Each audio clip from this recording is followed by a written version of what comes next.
Putting others first. Learning to put others first in all things. That is not always an easy thing to do. I heard about a king who had a great race in his kingdom.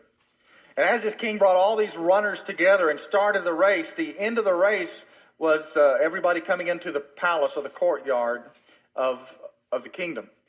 And so all these runners began to run, and at one point along the road, they noticed that the road was covered with all of these rocks and stones. And they had to get over them or try to get around them, and it was very hard on each one of them to do that. But they did that, and they ran on toward the palace, and when they all got to the palace, the king didn't say the race was over. But there was one runner who wasn't there yet.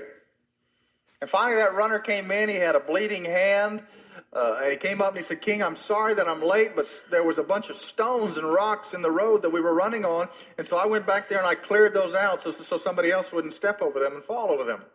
And then he held up his other hand and he said, "And you know what I found under them? I found this bag of gold," which the king had promised to the winner of the race. And the king said this, he said, "My son, you have won the race. For the one that runs best is the one who makes the way safer for those who follow." And we might be surprised by what God considers winning. We might be surprised by what God says, "Well done." It's not necessarily the one who seems to finish first in our eyes. But God may have a whole different criteria of what it means to run the race well. The Greek word that is used here is a competitive word.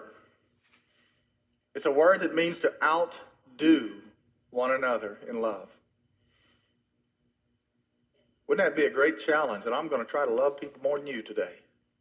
You're going to try to love people more than me today. We're almost going to have a competition about who can love the most. Ronald Reagan had a sign on his desk that said this. It says, "There is no limit to the good that a man can do if he doesn't care who gets the credit." There's no limit that a man can do if he doesn't care who gets the credit. That's a great biblical way to live. To step back, which is hard to do, and to let others have preference. And for you to humble yourselves and let God exalt you at the proper time.